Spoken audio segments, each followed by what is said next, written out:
먼저 토론회 진행을 본격적으로 시작하시기 전에 이번 토론회를 준비하신 서양원 한국신문방송 편집인협회 회장께 박수로 인사말을 청해 듣도록 하겠습니다.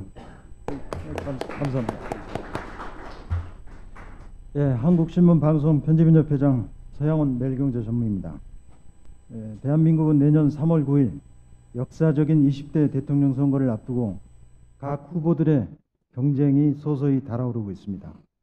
국민들은 코로나 팬데믹 속에서 또 미국과 중국의 패권 싸움 속에서 이 나라 대한민국을 누가 이끌지 관심을 높여가고 있습니다. 이에 한국신문방송편집인협회는 유력한 대선 후보군에 올라오신 분들을 대상으로 대선 후보 토론회를 지난달 26일부터 시작했습니다. 대한민국 최고의 신문, 방송 제작 및 편집 책임자들의 모임으로서 국민들에게 각 후보의 국정 철학과 비전, 정책 대안을 알려드리기 위한 편집인협회의 기본 소명을 이행하는 노력 중 하나입니다. 저희의 초청 기준은 주요 여론조사기관이 조사한 대선 후보 지지율이 한 달 평균 3% 이상인 후보이며 편집인협회 회장단에서 협의를 통해 확정했습니다. 첫 번째 토론회는 지난달 26일 이낙연 전 민주당 대표를 초청해 국정 철학과 비전에 대한 의견을 들었고, 오늘은 두 번째로 정세균 전 총리님을 모셨습니다. 요즘 지지율 5% 넘으셨죠? 감사합니다. 오늘은 특히 옆에 우리 기념패를 보듯이 서재필, 송진우, 남궁옥, 박은식 등 독립운동과 국민계몽에 나서셨던 우리 선배 언론인들을 모신 기념관에서 오늘 토론을 개최하게 돼서 더 뜻깊은 것 같습니다. 그리고 정 총리님은 여러분도 잘 아시다시피 기업인으로서 17년 동안 활동을 하셨습니다. 그리고 1995년에 의원으로 첫 발을 뗀 뒤에 육선을 하셨고요. 당대표와 국회의장까지 역임하셨습니다. 특히 문정부의 두 번째 총리로서 코로나 극복을 위해 현장에서 진두지휘해 보셨습니다. 아무리 어렵고 힘든 일에 직면해서도 웃음을 잃지 않으시고 뚫고 나오신다고 해서 미스터 스마일이라는 애칭도 갖고 계십니다. 그런데 대선 출마를 선언한 요즘에는 간혹 기존 틀을 깨는 파격적인 화두도 던지고 계십니다. 오늘 대선 후보 토론에 응해주신 정세균 후보님께 다시 한번 깊이 감사드립니다. 이 토론을 통해서 정 후보님이 구상해 오신 국정 철학과 비전, 정책 방안을 국민들에게 입체적으로 알리는 계기가 되기를 기대합니다. 오늘 이 자리에는 이하경 중앙일보 주필님, 여러분도 잘 아시다시피 22대 편집인 회장님으로서 잘 이끌어 주셨습니다. 오늘 특별히 고문 자격으로 참석하셔서 심도 있는 질문을 해주시기로 했습니다. 감사합니다. 또 사회를 맡아주신 신동욱 TV조선 보도본부장님, 그리고 날카로운 질문과 토론을 해주실 우리 편집인협회 간부님들 고맙다는 말씀드립니다. 감사합니다.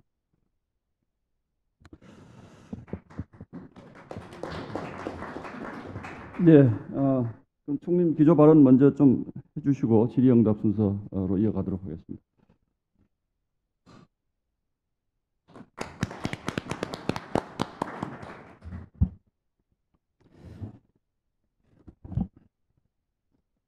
예, 안녕하십니까. 다시 정치의 길로 돌아온 정세균입니다. 먼저 귀한 자리에 초청해 주셔서 고맙습니다.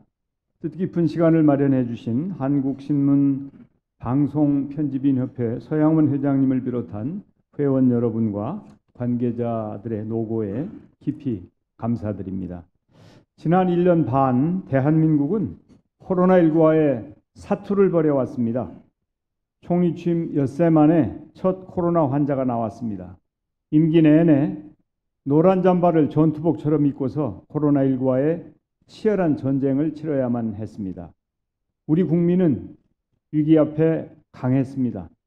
서로가 서로를 이해하고 배려하며 K-방역이라는 놀라운 역사를 만들어냈습니다. 엊그제 우리 코스피 주가지수가 3,250선을 돌파 사상 최고치를 기록했습니다.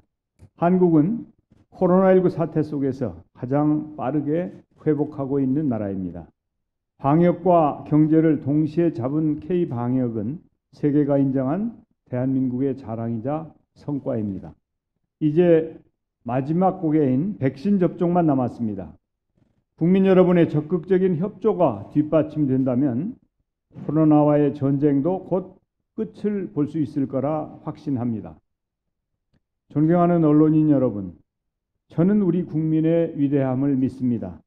대한민국 근현대사는 도전과 응전의 역사였습니다.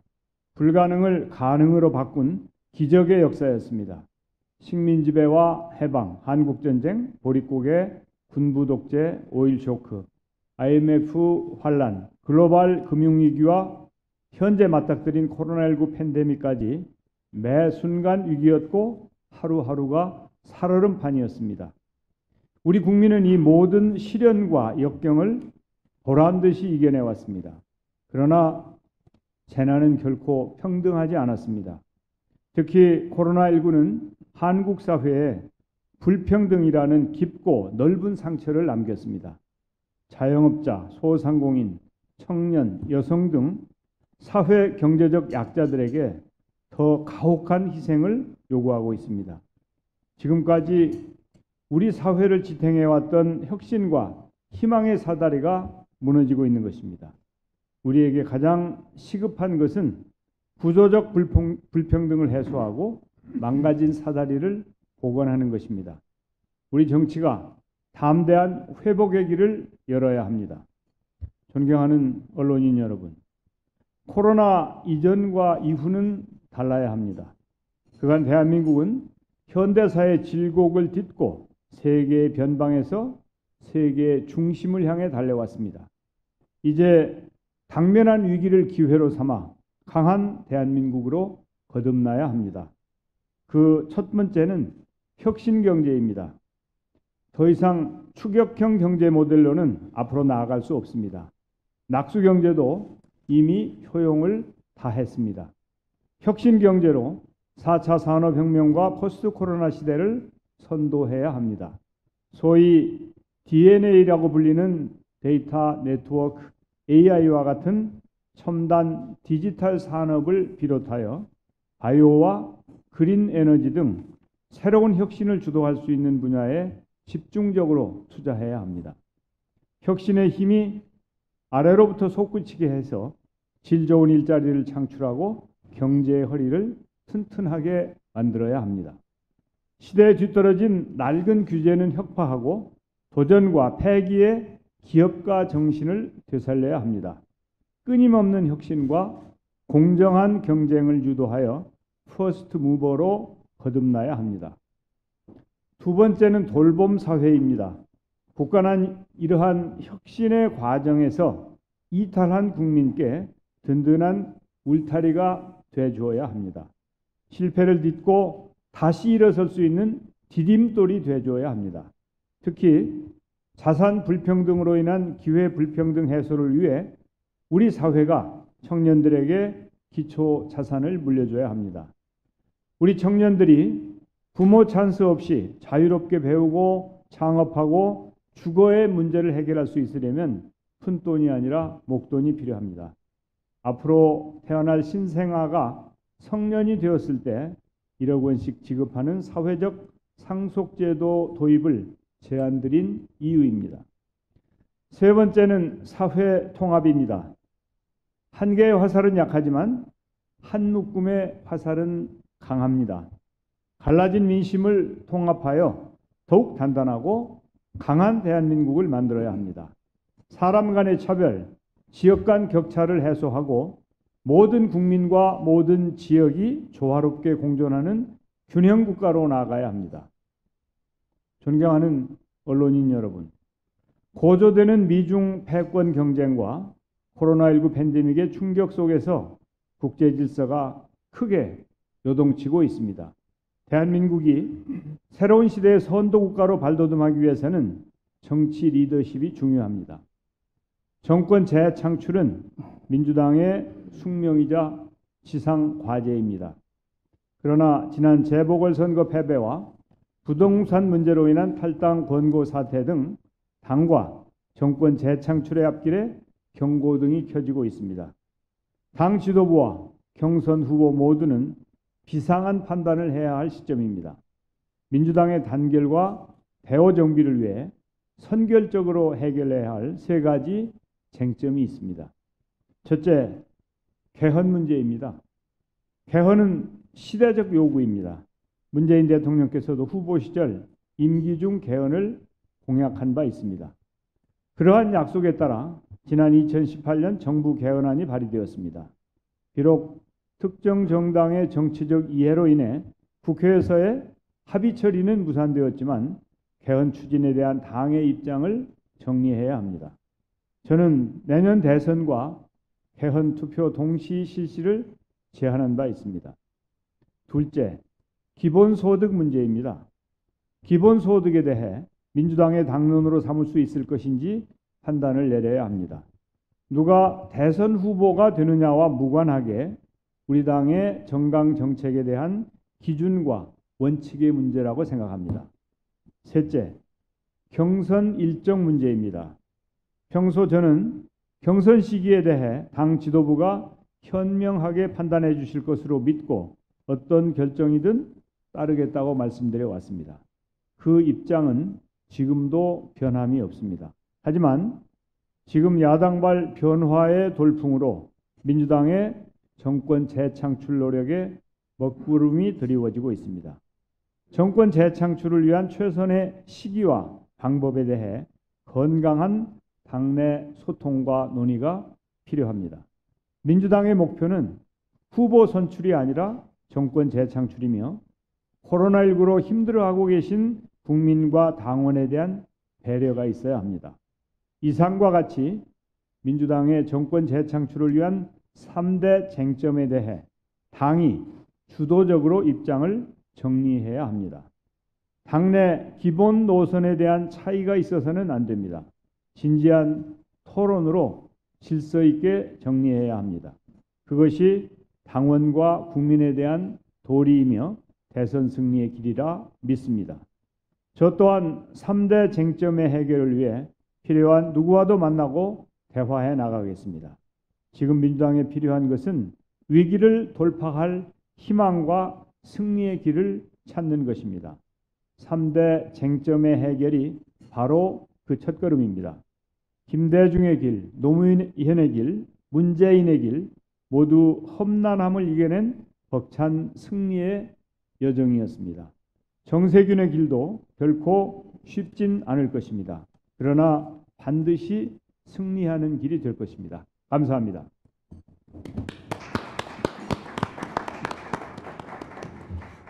예, 정전 총리님 말씀 감사합니다.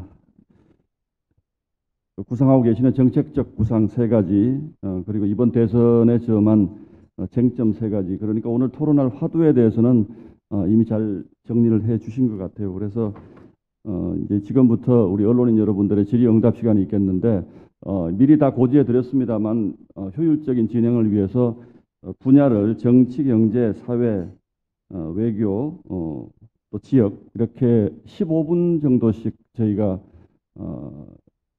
진행을 하도록 이렇게 준비를 했습니다. 가급적이면 질문은 조금 간략하게 좀 해주시고 많은 질의응답을 소화해야 되기 때문에 답변도 가급적이면 조금 정리해서 해주시면 감사하다는 말씀을 드리고, 저희가 오늘 이제 사전에 질문지를 받아서 일정 부분 정리를 했습니다만은 꼭 그 질문 대답에 국한되지 않더라도 중간중간에 추가 질문도 좋고요. 그리고 또 다른 사전에 말씀하시지 않았던 질의응답도 충분히 소화할 시간이 있습니다. 그러니까 일단 시작을 하면서 제가 중간중간 조금씩 조절을 해서 많은 말씀을 나눌 수 있도록 그렇게 진행을 하도록 하겠습니다. 자, 먼저 정치 분야 질문부터 시작을 하도록 하겠습니다. 이중건 실장님 먼저 시작하시죠. 예, 고맙습니다. 지금 정 총리께서 세 가지 이 쟁점을 우선 정리해야 된다고 제기를 해주셨습니다. 저희들도 뭐 똑같은 생각일 것 같습니다. 모든 시민들도 마찬가지고요. 우선 그 세 가지 쟁점에 대해서 각각 좀 더 추가적인 설명을 부탁드려야 될 것 같은데, 우선 그 개헌에 대해서 이게 뭐 의장님으로 계실 때도 개헌론을 여러 번 제기하시고 지론인으로 되어 있습니다만은 지금도 방금 전에 시대적 요청이라고 말씀하셨고 문 대통령도 임기중 개헌 약속했고 2018년에도 개헌안을 만든 바 있다 소개도까지 해주셨습니다. 그렇지만 이게 지금 왜 대선에 내년에 국민투표 개헌을 위한 국민투표를 같이 해야 되는지에 대한 문제 제기가 조금 좀 뭐랄까 느닷없다라는 느낌을 좀 갖게 됩니다. 왜 그러냐면은 지금 현안이 코로나를 비롯해서 너무나 많은데 개헌 논의까지 물론 이제 필요는 하다는 대의에는 모두 공감하고 합니다만은 개헌 논의 자칫 우리 정치권에서 늘 말하듯이 블랙홀처럼 모든 사안을 빨아들이는 그런 부작용이 있다 이런 의견들이 있는데 다시 한번 좀 더 이 지금 왜 개헌을 지금 해야 되는지 내년 대선에 국민투표를 꼭 붙여야 되는지 다시 한번 좀 설명을 좀 부탁드리겠습니다. 예, 아마 국민들께서도 기억하시고 여러분들께서도 기억하실 텐데 역대 대통령들께서 여러 번 개헌 공약을 하셨어요. 그런데 개헌이 실현이 안 됐습니다. 그러므로 해서 우리는 지금 34년이나 된 낡은 헌법, 그래서 우리 몸에 맞지 않는 그런 옷을 입고 있는 상황이어서 개헌은 어떤 문제보다도 매우 시급하고 기묘한 것이다라고 하는 것이 저의 인식입니다. 그래서 또다시 과거에 개헌에 실패했던 것을 되풀이하기보다는 이미 국회에서 여러 차례 개헌 특위가 만들어져서 준비가 충분히 되어 있어서 정치 지도자들이 결단만 하면 개헌을 추진할 수 있는 정도의 연구와 준비가 되어 있기 때문에 과거처럼 공약을 하고 이행을 못하는 그런 상황을 되풀이하기보다는 마침 내년 3월 9일에 대선이 있기 때문에 함께 개헌 국민투표에 붙이는 것이 개헌을 좀 더 확실하게 할 수 있는 길이다. 그래서 제가 그런 제안을 하였습니다. 이제 문제는 국민들께서 어떻게 생각하시느냐가 중요하고 또 현재 각 당의 정치 지도자들이 결단을 해주어야 그것이 가능합니다. 그래서 저는 그런 결단을 촉구하고 있는 것입니다. 그러면 그 국민들과의 이 토론이 필요할 텐데 그런 거는 어떻게 지금 짧은 일정이 그게 가능하겠습니까? 예, 지금 뭐 이미 국민들 여론에 대해서 잘 알고 계실 겁니다. 다수의 국민들께서 개헌이 필요하다고 이미 여러 번 확인을 한 상태이기 때문에 국민들과 소통하는 문제는 각 정당이 조금 더 노력하면 될 일이고 이미 국민들과 전문가들과 국회의원들과 모든 구성원들이 개헌에 찬성하고 또 개헌할 준비가 되어 있는데 결단을 하지 못하는 문제만 남아있기 때문에 그 결단을 제가 촉구하고 있는 것입니다. 그 정총님께서는 개헌안 내용 중에 대통령 4년 중임을 지지하는 걸로 알고 있는데 일부에서는 내각제도 해야 된다. 김종인 전 비대위원장 같은 경우 그런 지론을 갖고 계신 분들인데 이런 것들이 쉽게 정리가 될까요? 아마 국민 여러분들 다수가 4년 중임제를 찬성하고 있다고 하는 조사 결과는 계속 보아오셨을 것입니다. 지금 조사를 해도 그런 결과가 나옵니다. 내각제에 대해서는 사실은 국민적인 지지가 매우 낮지요. 그래서 내각제를 선호하는 분들도 계십니다만은 현실적으로 개헌은 각 정당이 합의를 해야 되고 또 국민들의 동의를 받아야 되는데 국민투표를 통해서 내각제에 대해서 국민들께서 동의하실 가능성은 없다고 하는 것이 저의 인식입니다. 그렇기 때문에 현실적으로 가능한 방법이 대통령 4년 중임제의 기본권을 신장하고 또 이제 그 기본권을 신장하고 분권을 추진하는 그런 개헌이 아마 국민들의 가장 지지를 획득할 수 있는 그런 방안이라고 저는 믿고 있습니다. 개헌 문제 논의 좀 계속 진행하시죠. 예, 뭐 다른 분 질문하셔도 좋습니다. 마무리하시고 다른 질문으로 넘어가시면 좋을 것 같습니다. 예, 예. 지금 정 총리께서는 4년 중임제 개헌을 선호하시는 거로 말씀하셨는데 약간 내각제는 별로 국민들이 동의하지 않을 것이라고 말씀하시지 않았습니까? 근데 지금 현재 야권이라든가 여권의 상당수 의원을 보면은 겉으로는 뭐 분권형 대통령제라고도 하고 또 이 이원적 직정부제라고 하면서 대통령 4년 중임제든 뭐든 하되 내치와 외치를 구별해가지고 내치는 총리가 사실상 주도하는 그런 이원 직정부제 또는 분권형 대통령제로 이제 포장이 됐는데 그거로 주장할 의원들이 꽤 있을 거로 보는데 그거에 대해서 어떻게 생각하십니까? 예, 저는 그 분권을 이미 말씀드렸습니다. 분권이라 하면 대통령 권력을 일부 국회나 또 사법부의 경우에도 인사권 같은 것을 사법부에 돌려줘야 된다고 저는 생각하고 있어서 분권을 지향하는 점에 있어서는 같습니다. 그것을 이름을 뭐라고 붙이든 그것과 관계없이 내각제는 아니고 이제 국회의 권한을 늘리는 게 좋겠다. 그래서 이제 저는 그런 생각을 하고 있습니다. 만약에 제가 대통령이 된다면 그러면 국회에서 추천하는 그런 인사를 총리에 임명할 생각을 가지고 있습니다. 이제 그런 노력을 통해서 그런 정도의 노력이 있다면 이제 개헌이 되어서 제도화가 되든지 아니면 그렇지 않은 경우라 하더라도 분권은 필수적인 상황이기 때문에 분권의 길로 가야 된다고 저는 믿고 있습니다. 예, 박미연. 지금 민주당에서 그 정세균 총리님뿐만 아니라 그 다른 분들도 이제 그 개헌이라든가 이런 얘기를 꺼내고 있는데 사실 이게 이재명 지사의 기본소득 이런 것들이 이제 이슈 파이팅에서 좀 선점이 되니까 그런 이슈를 가져가기 위한 게 아니라 이렇게 보는 시각도 없지 않아 있습니다. 그래서 만약에 지금 말씀 주신 대로 이번 대선과 뭐 개헌 투표가 동시에 이루어지지 않는다고 하면 차기 대통령이 어떤 수순으로 해서 하는 게 좋은지 다른 차선의 안도 혹시 제안해 주실 수 있는지 여쭙고 싶습니다. 예, 저는 최선은 이번 그 대통령 선거와 개헌 국민 투표를 동시에 시행하는 거라고 생각합니다만은 이제 그게 받아들여지지 않을 경우는 아마도 대다수의 그 후보들이 개헌 공약을 할 걸로 봅니다. 그렇다고 그러면 이제는 정말 공약은 하고 이행은 안 되는 그런 상황이 아니고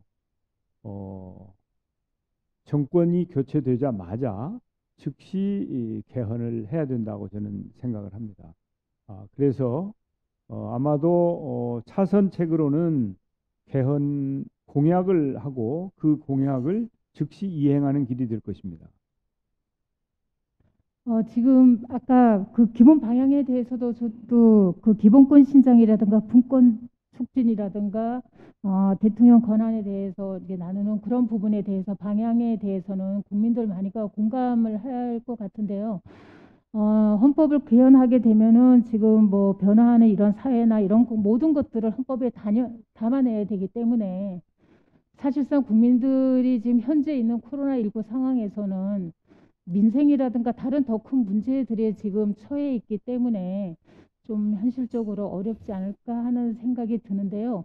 그런 거 할 경우에는 지역에 있는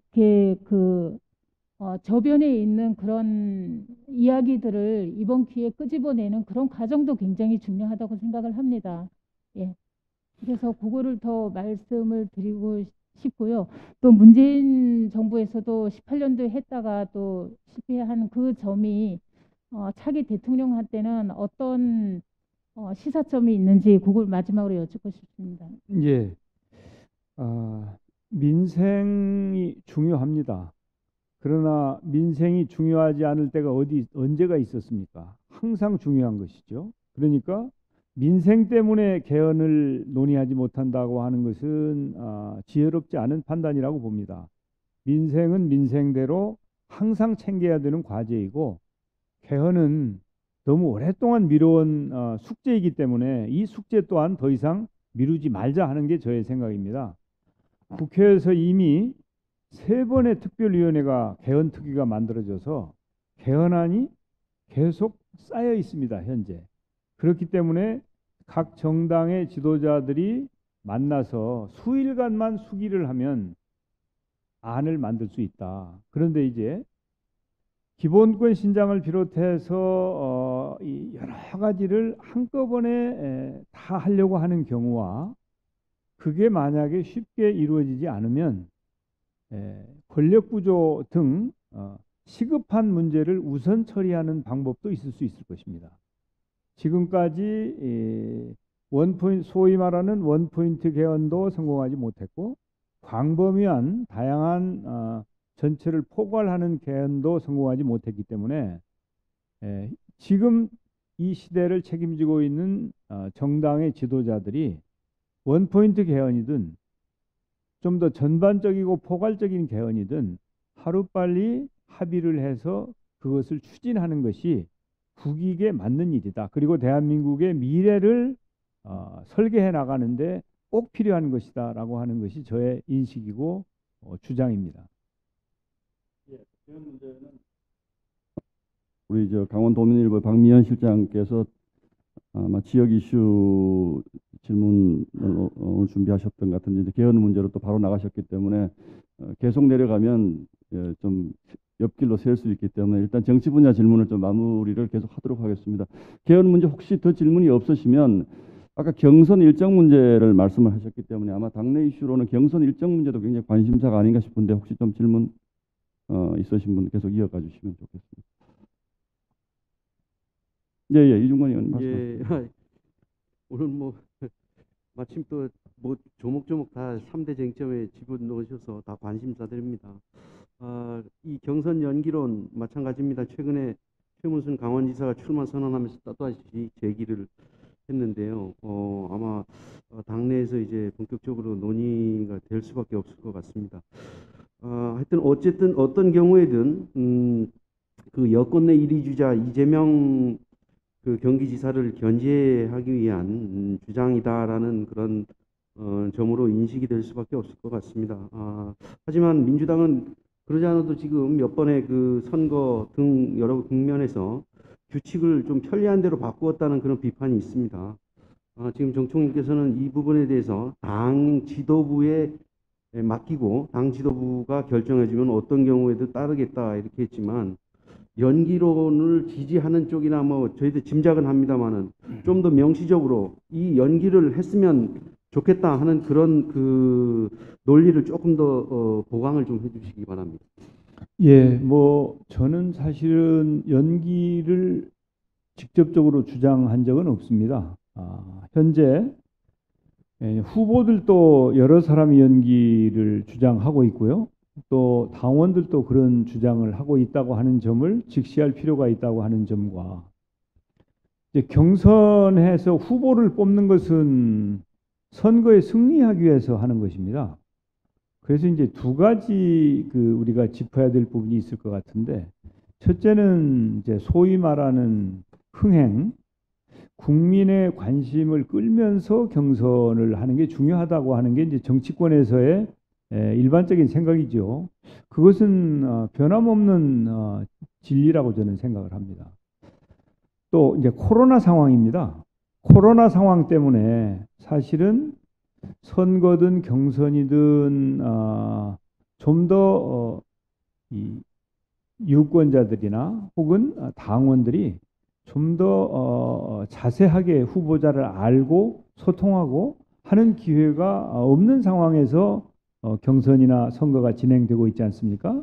이런 부분 또한 간과할 수 없는 부분이다. 그래서 코로나19가 곧 이제 백신 접종이 속도를 내면서 상황이 호전될 것으로 보이기 때문에 완벽하지 않다 하더라도 경선을 좀 더 원활하게 할 수 있는 여건이 좀 마련될 시점이 오고 있는 거 아니냐, 그런 점을 고려할 필요가 있다, 이렇게 생각을 하고요. 그 다음에 이게 당헌을 바꾸는 게 아닙니다. 원래 경선을 하기 위해서는 그 준비위원회가 만들어지고 거기서 룰이나 시기 같은 것도 정할 수 있도록 당헌에 나와 있습니다. 그래서 당헌을 바꿔서 뭘 할 수는 없죠. 이제 당헌에 원래 그렇게 나와 있고, 항상 대선 경선을 비롯해서 모든 선거 직전에는 그 기획단도 만들어지고 준비위원회가 만들어져서 의견도 수렴하고 적절한 판단을 하는 것이 관행이자 그 근거는 당헌 당규에 나와 있는 것입니다. 그렇기 때문에 뭐 어떻게 하는 것은 원칙이고 그렇지 않은 건 원칙이 아닌 것은 아니다. 그것은 당헌에 대한 오해에서 나온 얘기입니다. 그러면 제가 정확히 기억을 못해서 좀 조심스러운데 180일 전에 뽑는다 하는 거는 그런 규정은 예, 그런 규정이 있는데 예. 이것이 그냥 불변의 진리가 아니고 그것을 포함해서 다른 일정 등도 조정할 수 있는 그런 근거 규정이 있습니다. 이게 중요한 게 이재명 지사 측이 수용 여부인데요.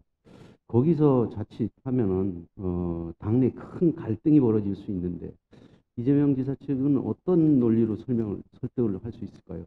수용을 촉구할 수 있을까요? 예, 제가 뭐 그쪽을 설득하자고 주장하는 게 아닙니다. 이 정권 재창출, 또 선거 승리의 길이 무엇인지, 어느 건지 사실은 그걸 일차적으로 책임져야 될 사람들이 지도부입니다. 그래서 지도부가 그 문제에 대해서 이미 이런 현상이 일어나고 있으니 그냥 모른 채 하고 논란을 증폭시키지 말고 빨리 정리해 주는 게 좋겠다.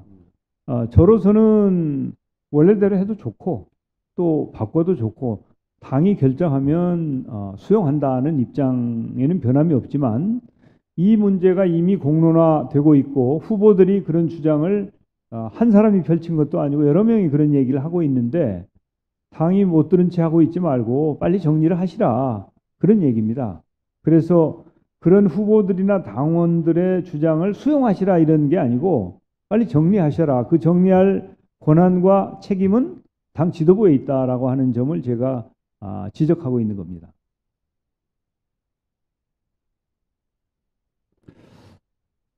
예, 오늘 정치 분야 질문은 이중근 부회장께, 논설실장께서 집중적으로 좀 이어서 이렇게 쭉 해주셨기 때문에 상당히 심도 있는, 짧은 시간이지만 밀도 있는 질문 대답이 이루어졌다라고 생각을 합니다.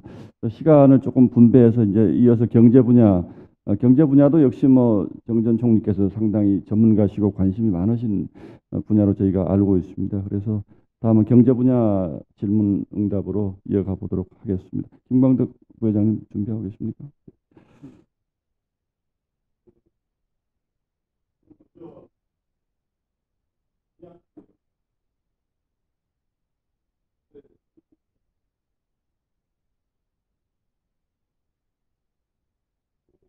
는 그 최근에 이제 이 복지와 관련된 공약을 하나 제시하셨는데, 출생 때부터 국가가 20년간 자금을 적립해서 사회 초년생이 됐을 때 각각 1억 원씩 지급하는 미래 씨앗 통장 제도를 공약했습니다. 네, 일단 간단하게 하나만 물어보죠. 여기에 1년에 이렇게 하게 되면 얼마쯤 예산 들어가는지는 알고 계시죠? 예, 한 15조 내지 25조 정도 들어갑니다. 지금 20년 후부터 들어가는 것이죠. 20년 후니까 지금 그러니까 계속 출산율이 떨어진다는 걸 전제로 하는 거네요, 원래. 그렇지는 않고요. 현재 27만 명 작년에 출산했고 그렇죠. 금년에는 뭐 안타깝게도 한 25만 명쯤 되지 않을까 이렇게 보고 있는데 예. 그걸 뭐 한 30만 명까지는 어떻게든지 올려야 된다고 생각하고 그런 토대 위에서 제가 검토를 하고 있습니다. 그러면은 그러니까 대충 이제 지금 현재 30만 이하로 떨어졌다 그래서 이제 그런데 그래도 목표도 우리가 나름대로의 이 생산 가능 인구를 유지하려면 한 30만 정도에 바른 줄 가는데 어떻든 뭐 그 이자까지 감안해서 그 정도 든다 이렇게 보시는 거네요. 그렇습니다. 예. 그거에 대해서 저 다른 후보와 달리 제가 유심히 보니까 총리님께서는 나름대로의 재원 대책을 제시하셨습니다. 그게 예. 뭐냐 하면 상속세나 증여세 이런 것들을 모아가지고 그거로 이제 또 이자까지 해가지고 잘 운용하면 그 재원이 가능하다 이런 말씀을 하셔서 제가 다른 후보들보다는 굉장히 진전된 제가 다른 후보들하고 많이 비교해봤거든요. 그래서 진전된 거로 봅니다만은 제가 또 하나 드는 궁금점은 지금 현재 이번에도 세수 증가 요인 중에 하나가 예를 들어서 뭐 삼성의 증여세라든가 뭐 여러 가지 뭐 상속세 뭐 이런 것들이 나왔는데 그러한 상속세와 증여세가 일상적으로 그게 세수가 발생이 됐고 그게 또 다른 데 써왔거든요. 그러면 이거를 거기에 써버리면은 그동안이 쓰던 상속세, 증여세 원래 신규적인 자원을 발굴해야 되는 거 아닌가요? 어떻습니까? 예, 뭐 그 점은 지적하신 말씀이 맞습니다. 왜냐하면 지금까지 상속 증여세를 따로 모아둔 것은 아니고 그걸 네. 써왔기 때문에 그걸 이쪽에다 쓰면 그만큼 빈자리가 생기는 거 아니냐. 맞습니다. 그 말씀은. 그런데 이제 상속 증여세라고 하는 것이 사실은 소득 재분배를 위해서 부과하는 세금이라고 봐야 되지 않습니까? 네. 그렇다면 이 사회적 상속 제가 얘기하는 이런 쪽에 이 재원을 쓰는 게 좋지 않느냐. 그리고 그 금액이 당장은 한 10조 정도가 될 것입니다. 연. 그래서 다른 부문의 그 지출을 줄이든지 아니면 또 다른 부분의 세수가 증대되는 부분이 있습니다. 예. 예를 들면 금년 같은 경우에 지금 뭐 종부세도 그렇고 법인세도 그렇고 좀 세수가 좀 늘어나고 있지 않습니까? 그렇기 때문에 어차피 국세 전체는 내국세든 관세든지 간에 이제 점차 늘어나는 추세에 있고 특히 최근에 확장적인 재정 정책을 통해서 재정 지출 규모가 상당히 늘었기 때문에 아마 코로나를 극복하고 나면 우리가 좀 이 감축시킬 수 있는 분야가 여러 분야 있을 수 있다고 생각합니다. 그런 부분을 잘 조정하면 상속 증여세를 목적세 성격으로 해서 이쪽에 투입을 해도 국정 운영에는 큰 문제가 없고 그냥 재원 대책 없이 이렇게 줍시다. 이거 나눠 줍시다 하는 것과는 근본적인 차이가 있다고 하는 점을 좀 인식해 주셨으면 좋겠습니다. 예. 나름대로 설명을 잘 해주셔서 감사합니다. 그럼 그 다음 질문 하나 드리겠습니다. 혹시 그 외국에서 보면은 그리스 같은 데도 보면 여야가 80년대 이후에 여야가 이런 복지를 늘리는 건 저는 필요하다고 생각하는데 그러다가 이제 과도하게 그 여야가 경쟁을 벌이는 바람에 이제 그리스의 국가 부채가 이제 급증하는 30%대에서 100%로 바로 10여 년 사이에 올라가는 그런 일이 있었어요. 사실은 그래서 그것 때문에 제가 이 분야에 관심이 많은 건데 그런 점에서 이제 이재명 경기지사가 외국에는 지금 시행되는 나라가 없고 실험적으로 하는 나라만 있는 그 기본소득을 했다가 이제 요즘에 조금 이제 액수를 조금 낮췄어요. 1인당 연 100만 원에서 연 600만 원으로 차차 늘려가는 전 국민 기본소득을 제시했는데 이거에 대해서 좀 왜 반대를 좀 부정적이신지 좀 설명을 좀 해주세요. 예, 우선 재원 대책이 없는 게 문제고요. 그다음에 소득이라고 하면 사실은 어느 정도 금액이 돼야 되거든요. 그런데 현재 얘기되고 있는 연 100만 원 혹은 50만 원은 소득이라고 하는 이름을 붙이기에는 좀 너무 작은 금액이다. 그다음에 전 국민에게 골고루 나누어 주기 때문에 이것은 소득 불평등을 완화하는 데 전혀 기여가 되지 않습니다. 그리고 경기 진작 효과도 별로 없는 것 아닌가. 그래서 근본적인 재원 대책부터 시작해서 아마 가성비가 떨어지는 그런 정책이 아닌가 하는 게 저의 평가이고 아마 많은 경제학자들도 그런 지적을 하고 있는 것으로 알고 있습니다. 예. 그다음에 그 탈원전은 다른 분이 질문하실 가능성이 있어가지고요. 네. 이 정부의 경제 정책이 이제 크게 논란이 됐던 게 한 3가지 정도가 되는 것 같습니다. 소득주도 성장 정책, 소득주도 성장 정책하고 그다음에 부동산 정책하고 일자리 창출 정책, 이게 이제 굉장히 논란이 됐습니다. 그래서 소득주도 성장은 초기에, 특히 이제 초기에 최저임금의 급격한 인상이라든가 이런 거로 이제 대표가 되죠. 그래서 이제 이거 총리님께서는 또 다른 평가를 하실지 모르겠지만 이거에 대해 전문가들 중에 이 3가지 정책이 대부분 실패했다라는 말을 많이 하고 있어요. 그래서 소득주도 성장은 요즘 포용적 성장이라는 말로 많이 배치됐는데, 특히 그 총리님이 재임 뭐 소득주도 성장 정책은 제가 총리님하고는 사실은 좀 덜 관여된 것 같고, 총리님 계실 동안에도 뭐 여러 가지 이 코로나 싸우느라고 힘드셨겠지만 이 부동산 그 사이에도 부동산 가격이 계속 연 4년 동안 폭등을 해온 거는 이제 대부분 다 인정하는 사실이고, 또 일자리 정부를 내세웠지만 일자리 창출이 잘 안 됐습니다. 사실은 예를 들어서 정부의 재정을 동원한 거는 대부분 노인들의 단기 일자리로 많이 나타났고 실제적 통계상으로요. 그래서 지금 현재도 실업자가 최근에 4월 통계로만 해도 실업자가 한 114만 정도 이렇게 다루었는데, 이 부동산 정책과 일자리 정책에 어떻든 당시 총리를 지내면서 어쩌면 정책의 최정점에 계셨던 분인데 이거에 대해서 좀 책임이 있다 뭐 이런 시각이 있는데 어떻게 생각하세요? 예, 뭐 당연히 책임을 느낍니다. 예. 이제 이유가 어땠든지 간에 부동산 문제로 국민 여러분들께 걱정을 끼쳐드렸고, 특히 젊은 세대에게도 상실감을 안겨준 것에 대해서 무한한 책임을 느낍니다. 그리고 이 문제를 정말 잘 관리해서 앞으로 부족함을 다시 채우는 그런 노력이 절대 필요하다고 생각을 합니다. 그래서 누구든지 간에 앞으로 이 부동산 정책에 대해서는 근본적인 대책이 필요하다고 저는 생각을 하고 있고, 당연히 저를 포함한 이 정부의 인사들은 거기에 대해서 책임을 느끼고 책임을 통감하고 대책 마련에 나서야 된다 이렇게 생각하고 있고요. 일자리 문제가 참 아픈 부분이죠. 경제가 성장해야 일자리가 나오는 거 아니겠습니까? 그리고 이제 이 공공 부분에서 일부 일자리를 창출한 게 있습니다.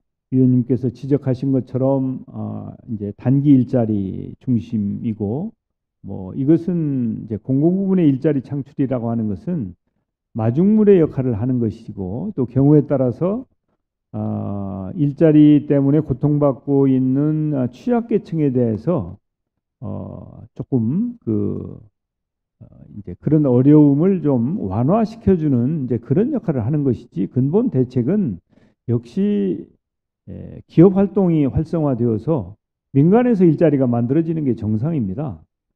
그렇기 때문에 작년에 경제 성장이 마이너스 1%였기 때문에 일자리가 제대로 만들어질 수 없었고, 특히 항공업종이나 여행업종이나 코로나19와 직결되는 업종들의 경우에는 일자리가 오히려 줄어들었기 때문에 이제 금년도에 V자 반등을 어떻게든지 이뤄내야 하고, 민간에서 일자리가 활발하게 만들어질 수 있도록 기업가 정신을 살려주는 것이 정치권이나 정부가 해야 될 일이다. 저는 그렇게 보고 있습니다.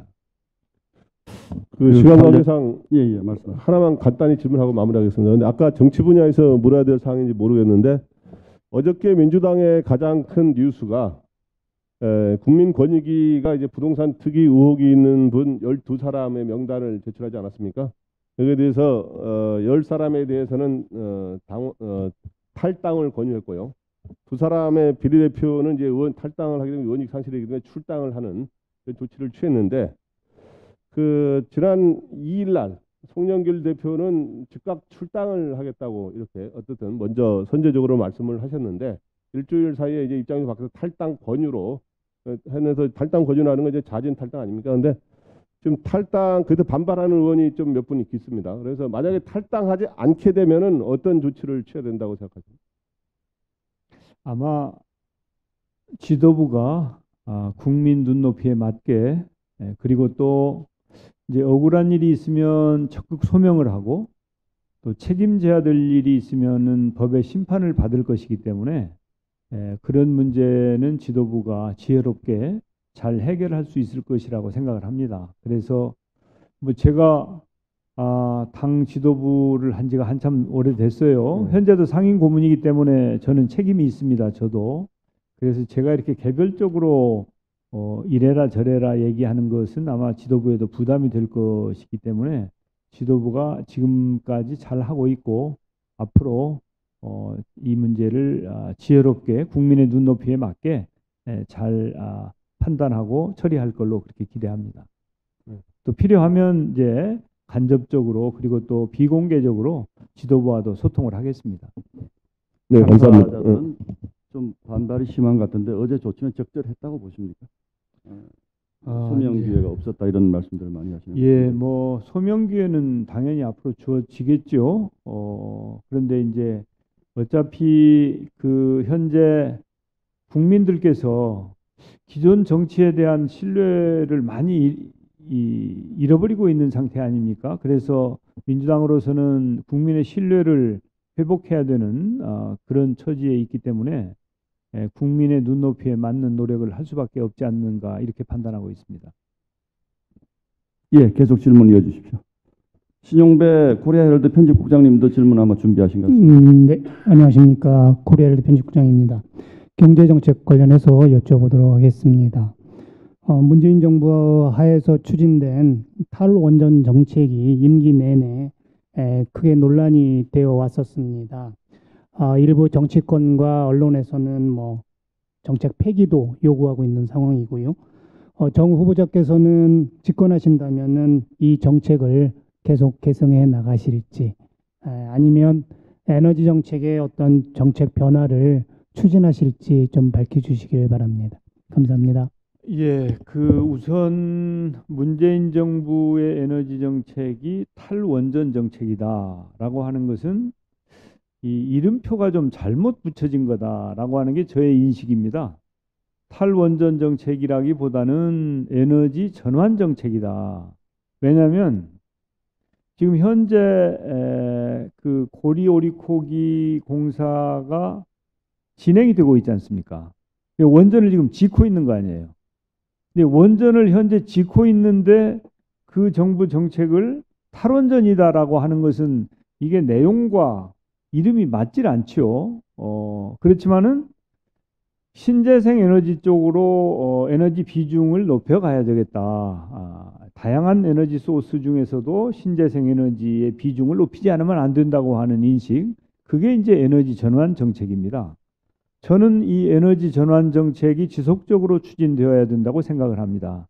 아시는 것처럼 EU 같은 경우에는 국경 탄소세를 도입을 하고 있지 않습니까? 그리고 RE100이라고 해가지고 신재생 에너지 100%로 만들어진 그런 전기를 쓰지 않으면 그 제품을 사지 않겠다고 하는 이 결정까지 이루어지고 있는 상황이기 때문에 에너지 전환 정책은 이건 선택이 아니고 필수다. 저는 그렇게 생각을 합니다. 그렇지만 이번에 우리 그 문재인 대통령께서 미국에 가셔서 정상회담을 하고 미국과 SMR에 대해서 앞으로 공동으로 해외 진출하는 논의를 하셨습니다.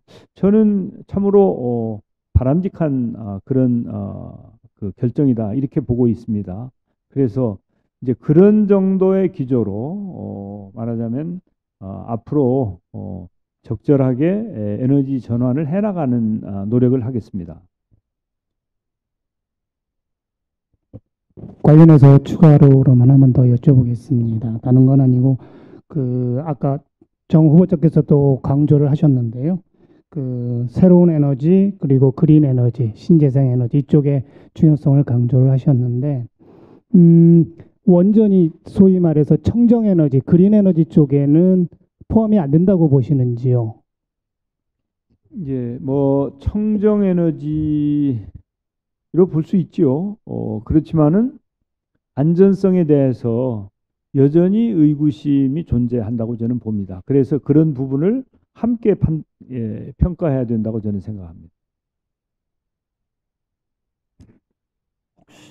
혹시 경제 분야에서 짤막하게 추가 질문하실 분 없으시면 이쪽 줄 질문으로 넘어가겠습니다. 지금 뭐 계속 딱딱한 질문 응답이 오가고 있기 때문에 제가 사회자 직권으로 약간 좀 긴장을 풀어드리기 위해서 좀 다른 질문 하나 드리겠습니다.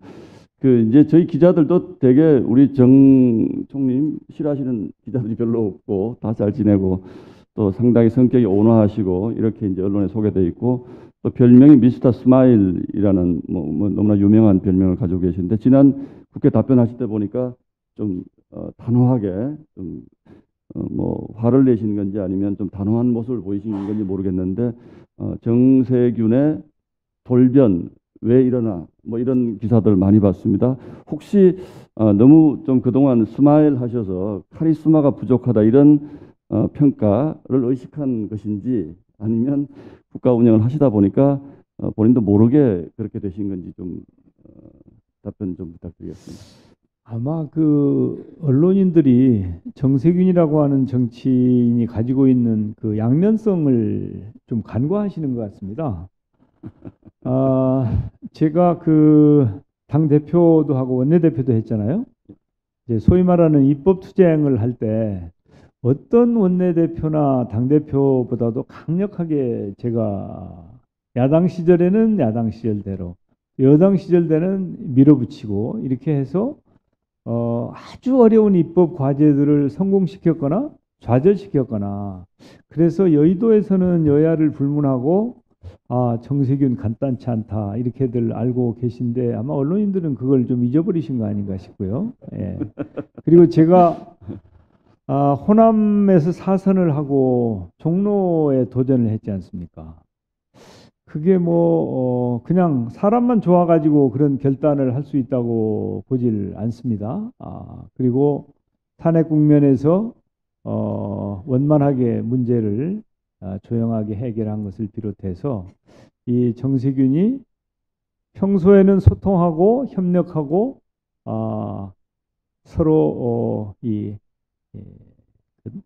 협의를 하는 노력을 하지만 결정적인 때는 분명하게 입장을 밝힌다. 그래서 이 부드러운 모습과 강한 모습을 함께 가지고 있는 좀 이중성이 있는 사람이다라고 하는 점을 꼭 기억해 주셨으면 좋겠습니다.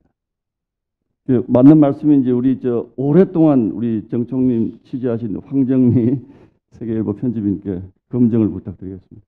네, 저도 지금 그 말씀 들으면서 제가 한 면만 봤구나 이런 생각을 좀 들었었는데 그러니까 이제 물론 정책을 추진하시거나 이런 데 있어서의 물론 소신이나 이런 부분에 대해서 저희가 뭐 평가를 절하하는 부분은 아니고요. 다만 그래도 이렇게 항상 늘 온건한 제스처나 이런 이미지로 많이 언론하고도 좀 그런 관계를 맺어오시고 하셨는데 말씀하시는 단어의 선택, 그러니까 어휘의 선택이나 이런 부분들이 조금 달라지신 거는 분명히 있는 것 같습니다.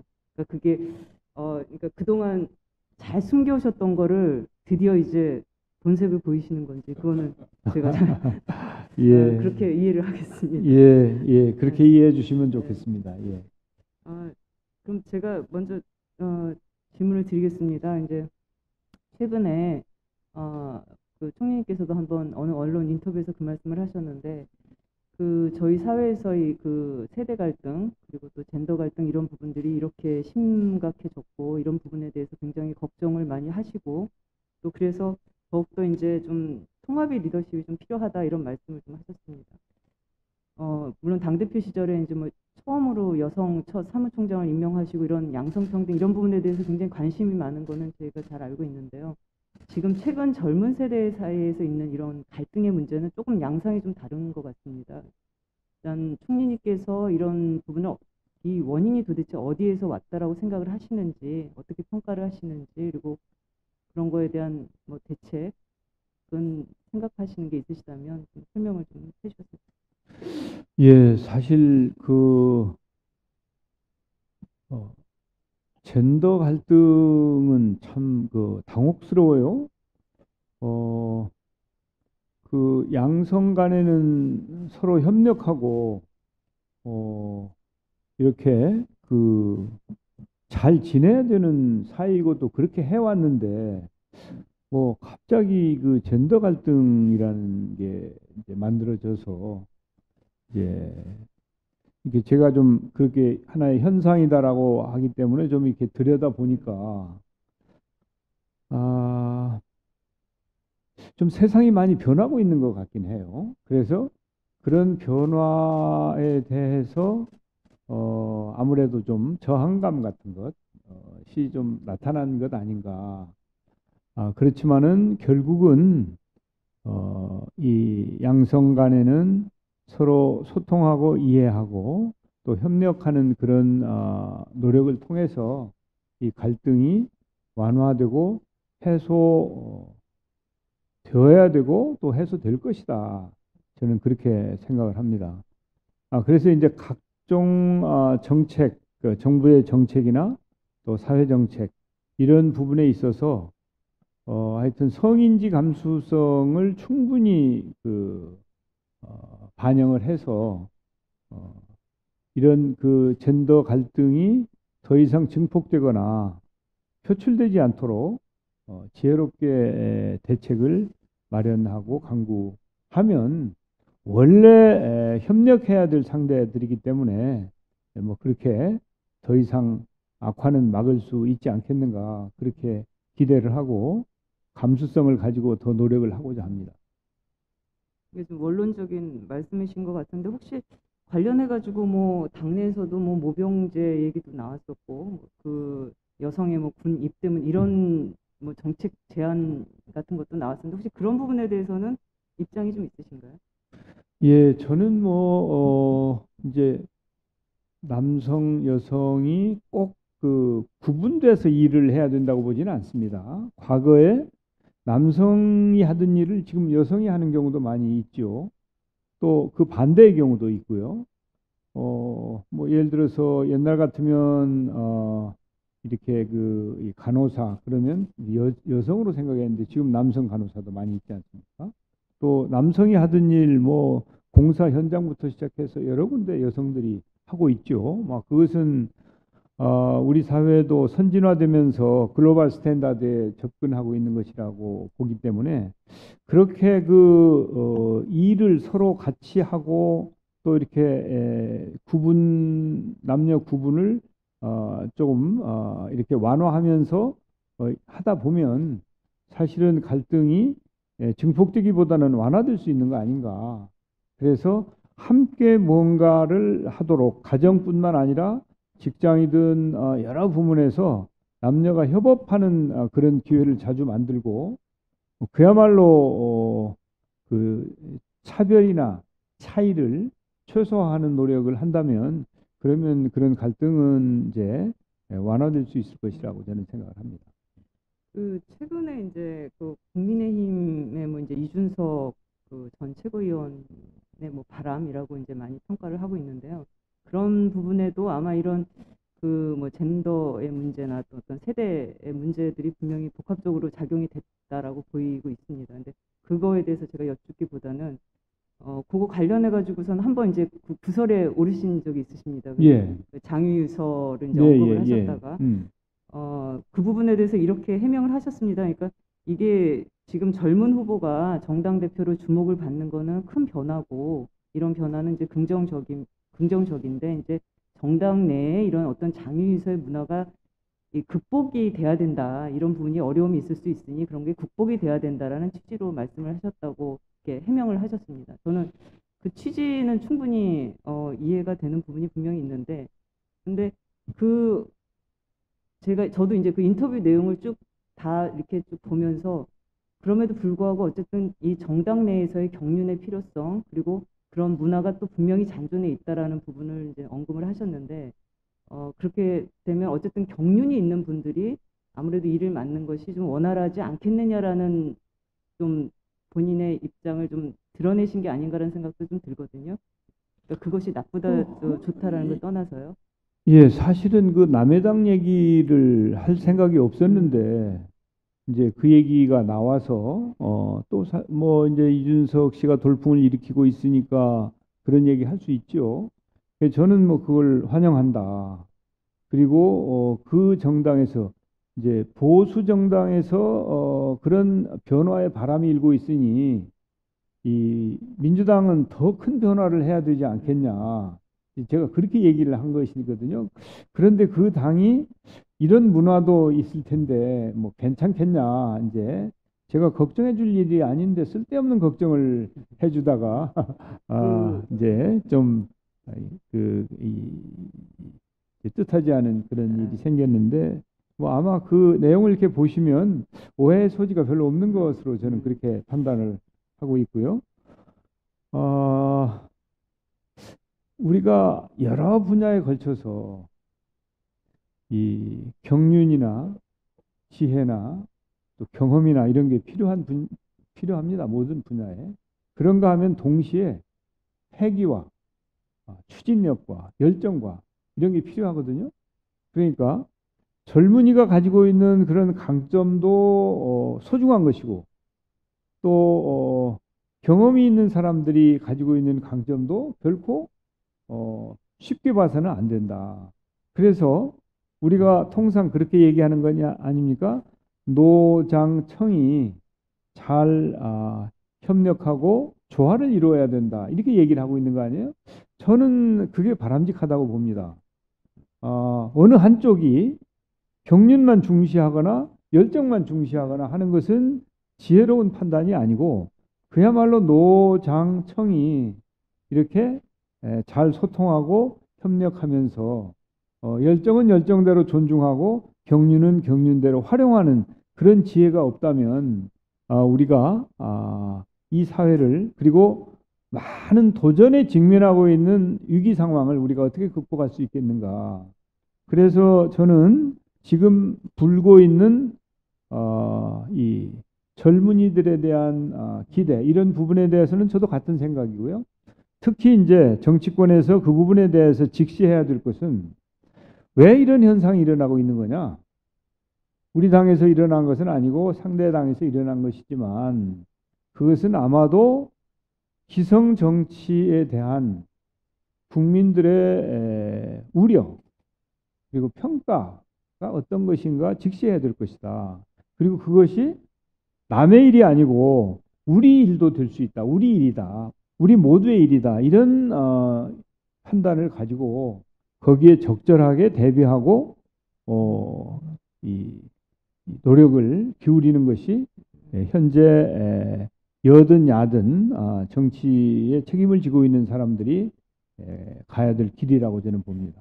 관련해서 한 가지만 더 여쭤보겠습니다. 지금 그 보수 이제 소위 이제 국민의힘에서 장유서의 그런 문화를 말씀하셨는데 그럼 민주당에는 그런 문화는 없다고 생각을 하시는지 이제 좀 여쭤보고 싶고 그리고 말씀하신 대로 이게 비단 그 국민의힘 이제 저쪽 그 야당에만 이런 거에 대한 바람이 분 게 아니고 사실상 그렇게 야당에 저런 바람이 분 것 자체가 지금 여당 내 그런 부분들이 오히려 여당의 어떤 그 젊은 세대에 대한 정책이나 부동산 정책 이런 거에 대한 불만이 오히려 그런 에너지로 이제 그렇게 에너지가 만들어졌다라는 그런 또 평가도 있거든요. 그래서 이게 좀 말씀하신 게 좀 이쪽 여당과 야당을 조금 분리해서 말씀을 하신 것 같아서 과연 국민의힘 내에만 이런 과연 이 정치권의 장유서 문화가 있는 건지 그런 거에 대한 것과 더불어서 그럼 이 시대에 필요한 리더십은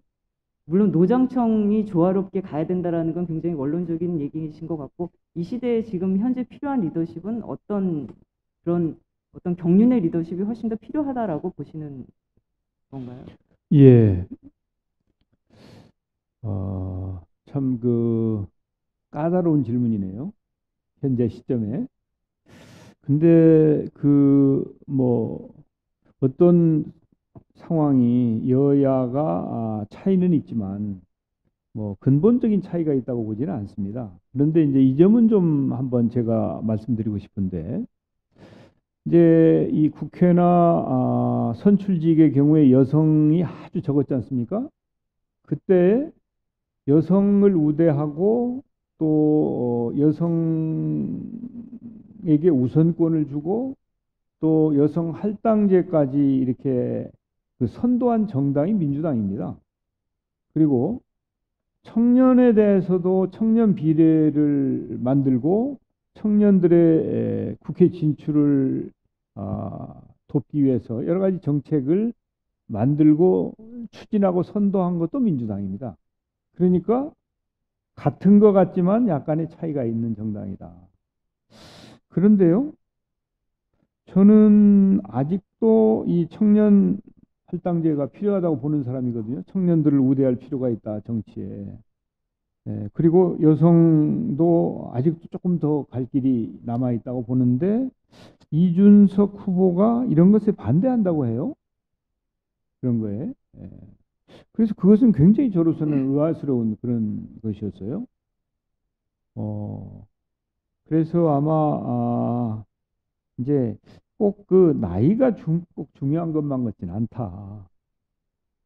나이와 관계없이 이제 이 좀 변화를 수용하는 자세, 그리고 변화를 만들어내기 위해서 좀 더 적극적이고 과감하게 결단하는 노력, 그런 것들이 필요한 거 아닌가. 변화가 없이는 발전이 없다고 보기 때문에 우리는 좀 더 도전적이고 능동적인 그런 변화를 추구하는 노력이 있어야, 그래야 현재 우리 정치에 대한 국민의 불신을 깨뜨릴 수 있다. 저는 그렇게 봅니다. 그래서 여야 가리지 말고 정말 국민 눈높이에 맞춰서 우리 변하자, 그렇게 얘기하고 싶습니다. 예, 뭐 답변의 취지는 뭐 전달이 된 것 같습니다. 저희가 준비된 질문이 좀 더 있습니다. 그래서 시간을 조금 더 효율적으로 좀 사용을 해주시면 감사하겠습니다. 네, 중앙일보 이정철 김종인 국장님 다시.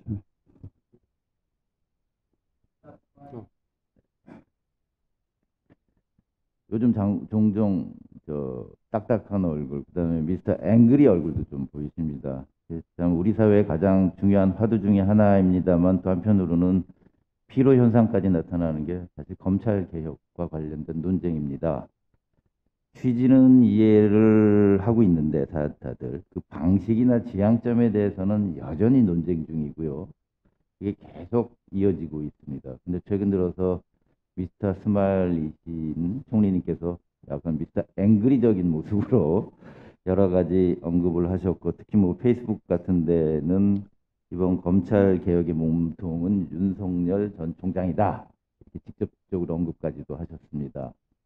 사실 그 취지가 과연 무엇인지, 그 다음에 우리 사회에서 이 검찰 개혁의 청사진 그림 도대체 어떻게 그리고 어디까지 가야 되는 겁니까? 이런 식의 논쟁이 필요는 합니다만은 과다하게 소모되고 있는 것 같고요. 그러다 보니까 사회적인 낭비나 이런 것들이 구체적인 그림 없이 계속 이어지는 것 같다는 느낌이 많이 듭니다. 일부에서는 또 총리님께서 그렇게 말씀하시는 게 어떻게 보면 지지자를 결집하기 위한 그런 프레임 아니냐라는 뭐 지적까지도 나오는 상황입니다. 후보님의 의견을 좀 듣고 싶습니다. 예, 지금 우리가 처한 현실이 이제 웃고만 있을 수 없는 상황이라고 저는 봅니다.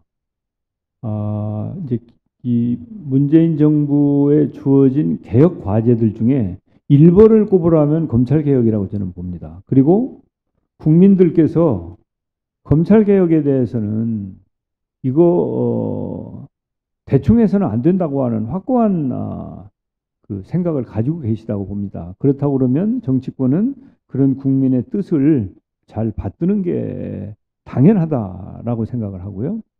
1차적으로 이제 검경 수사권 조정이나 공수처 등을 통해서 1차적인 검찰 개혁 작업이 이루어졌기 때문에 이제 그게 좀 안착되도록 이렇게 좀 하는 게 좋다고 생각합니다.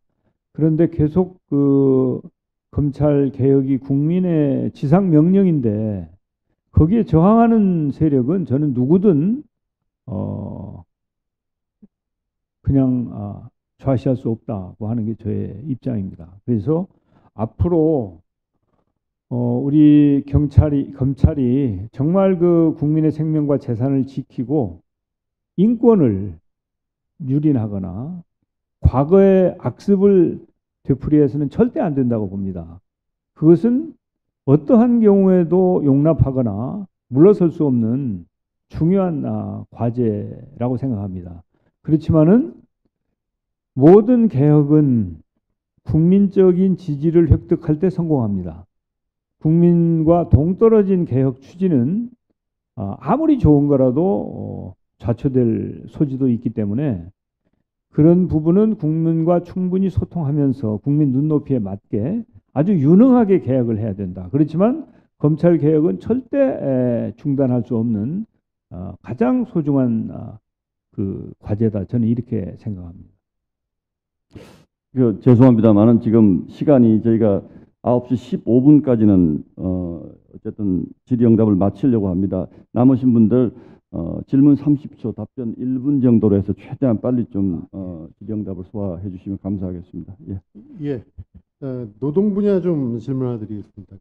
아시는 것처럼 문재인 정부에서 이른바 비정규직 제로라는 다소는 선언적이긴 합니다만 그런 정책을 추진했었고, 근데 그것이 결과적으로 이 비정규직 제로라는 목표가 달성이 되지 않았을 뿐 아니라 전혀 예상 못한 그 과정에서 인국공 사태라는 이 고용 문제가 공정의 문제로 비화가 되는 전혀 예상 못한 일이 벌어지기도 했었는데, 우리 누구보다 이제 실물 경제에 대한 이해가 높으신 우리 정 총리께서는 그러한 전제 위에서 이 비정규직 문제를 앞으로 어떻게 좀 풀고 가실 계획이신지, 그리고 특히 경제 계획에서는 우리 노동시장의 유연성을 좀 더 높여야 된다라는 요구가 아주 오래전부터 제기가 되어 왔었는데, 노동시장의 개혁이라는 측면에서 그 유연성 문제를 앞으로 어떻게 담아가실 계획이신지 한번 말씀해 주시기 바랍니다.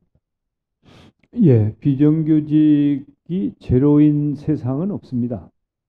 그렇기 때문에 비정규직 제로와 선언이라고 하는 것은 선언적인 의미, 비정규직을 줄여나가고 고용의 질을 높이겠다는 것으로 이렇게 해석을 해야지, 그냥 산술적으로 문면 그대로만 해석하는 것은 지혜로운 게 아니라고 보고요.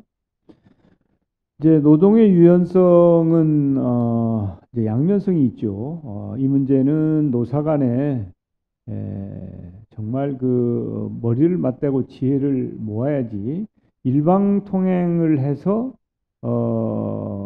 이 기대하는 소기의 성과를 내기가 어렵다고 봅니다. 그렇기 때문에 저는 노사정이 좀 더 지혜를 맞대고 머리를 맞대고 지혜를 모아야 된다. 그래서 그 노사정 협의를 거부하거나 불참하거나 해서는 안 되고, 사실은 제가 총리 시절에도 노사정 협의를 만들어냈었습니다. 그래가지고 마지막에 이 서명하는 시점에 서명을 못 해가지고 이제 완결은 못했는데, 그럼에도 불구하고 정부에서는 합의가 된 사항이었기 때문에 그걸 지키고 있습니다. 그래서 신뢰를 쌓음으로 해서 앞으로 노동 유연성을 비롯해서 여러 가지 현안에 대해서 노사정이 좀 더 긴밀하게 협력해야 된다고 봅니다.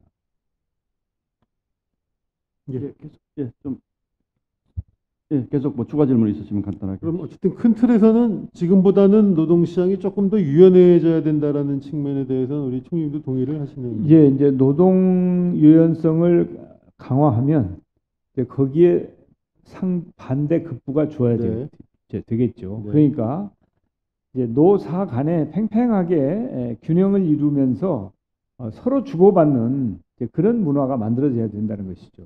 일방적으로 한쪽만 받고 거기에 대한 반대급부가 없으면 그게 산업평화 유지도 잘 되지 않고 아마 그런 협상이 잘 이루어지지도 않을 것이기 때문에 서로 주고받을 생각을 하자. 그래서 이제 경영계에서 필요한 유연성 좋다, 그거 확보하자. 그 대신 노동계의 필요에 대해서도 귀를 기울여야 된다고 저는 봅니다. 네, 고맙습니다. 예, 오늘 지역 언론사 박미현 강원 도민일보 그리고 이정규 충청일보 편집국장 오셨는데 지역 분야 질문도 좀 짤막짤막하게 부탁드리겠습니다.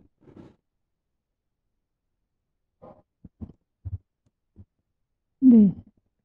저는 간단하게 먼저 하나 여쭙겠습니다. 지금 그 국토교통부로 돼 있는데요. 지금 서울 같은 경우에는 집이 없고 뭐 월세도 없고 전세도 없다고 그러는데 강원도 접경지 같은 경우에는 빈집들이 너무 늘어나서 공동화 현상까지 생기고 있습니다. 더구나 국방개혁 2.0으로 해서 군부대 이전도 되면서 어떤 그 70년간의 그런 공백 상태에 대한 조치가 없이 지금 거의 경제가 공동화되는 지경인데 혹시 국토교통부를 국토균형부로 바꿔야 되지 않을까? 이제는 교통 이제 그만해도 되고 그 안에다가 포함시키고 국토 불균형으로 인해서 수도권 집중으로 인한 여러 가지 폐해들이 굉장히 많은데 정부 부처 명칭 변경에 대한 의견 좀 여쭙고 싶습니다. 제가 그 준비를 하고 있는데 미리 다 탄로를 내시네요. 예, 제가 그런 생각을 하고 있습니다. 그런데 이제 이름을 바꾸는 게 중요한 게 아니고 내용을 바꿔야 되겠죠. 그래서 주택을 저는 많이 공급해야 된다는 주장이거든요. 수요 억제만 해서는 안 되고 주택 공급을 늘려야 된다. 이제 그런 생각인데 그것만으로 끝나서는 안 되고 항상 국가 균형 발전을 동시에 고려해야 된다고 하는 게 저의 인식이어서 금방 말씀하신 국토균형부 적극 찬성이고 저는 그런 쪽으로의 그 생각을 가지고 사실은 좀 이렇게 좀 화두를 좀 던져야 되겠다 그런 생각을 원래 가지고 준비를 하고 있는 상태입니다. 네, 감사합니다. 재정분권에 대해서도 지자체에서 요구들이 있는데요. 전 정부에서는 국세나 지방세 비율이 8대2였는데 현 정부는 7대3으로까지 하겠다고 내년 말까지 그렇게 했는데 정 총리께서는 어느 정도 수준까지 지방분권이 돼야 된다고 생각하시는지요? 예, 종착역은 6대4가 돼야 되겠고요. 우리 정부에서 7대3을 추진하고 있는데 아직 그 74대 26까지밖에 못 와 있습니다. 그러니까 4%가 아직 목표 미달이죠. 이 부분에 대해서 임기 내에 좀 가능했으면 좋겠는데 사실은 제가 정부에 있으면서 기재부에 이거 달성해야 될 거 아니냐 하는데 이 여러 가지 이 코로나 대응 등 또 뭐 재난지원금이니 뭐니 정부 씀씀이가 굉장히 늘어났지 않습니까? 그리고 이제 재난지원금 같은 것은 사실은 과거에 지방에서 매칭하던 것도 좀 면제해주고 이런 노력도 했고 하거든요. 그래서 참으로 어렵다. 난색을 표하고 있는데 하여튼 우리 정부가 원래 추진했던 것이 7대3이니까 그걸 꼭 좀 달성했으면 좋겠고 너무 오랜 시간을 끌지 않고 글로벌 스탠다드라고 볼 수 있는 6대4까지 가야 된다고 저는 봅니다. 네, 이상입니다. 예, 잠깐만 좀 정리하겠습니다. 진행을 하다 보면 늘 시간에 쫓기고 이 질문에 실패한 진행자는 용서해도 시간 배분에 실패한 진행자는 용서할 수 없다 이런 얘기가 있는데 양해해 주시면 우리 위정환 본부장께서 외교안보 분야 질문을 좀 한 가지만 해주시고요. 그리고 마지막으로 오늘 굉장히 어렵게 저희 이하경 전 회장님이 오늘 참석을 하셨는데 저희가 위 본부장님 질문을 좀 청해 듣고 마지막으로 마무리 질의응답은 우리 이하경 선배께 좀 청해서 정리를 하는 방향으로 좀 해서 좀 짧게 좀 그러면 부탁드리겠습니다. 권혁순 강원일본 논설 주관입니다. 외교안보 분야에 대해 간단히 말씀을 좀 드리겠습니다. 우리나라 정치의 난제지만 반드시 해결해야 될 그런 부분들이 남북의 통일이라고 생각을 합니다. 현재 경색 국면에 있는 이 남북 관계를 개선할 노기가 필요하다고 생각이 되어지는데요. 일각에서는 이제 2024년 동계 청소년 올림픽에 북한 팀을 참가시키는 방법 하나, 또 2032년 하계 올림픽을 남북이 공동으로 유치하는 방안 이런 것들을 제기를 하고 있습니다. 여기에 대한 총님 생각을 좀 밝혀주시고 만약에 집권을 하신다면 남북 관계를 개선하기 위해 검토할 수 있는 다른 방안들이 있으시면 구체적으로 말씀해 주시면 고맙겠습니다. 예, 남북 관계는 정말 중요한 그런 과제이죠. 그래서 국정의 아주 중요한 부분으로 다룰 수밖에 없다고 생각합니다.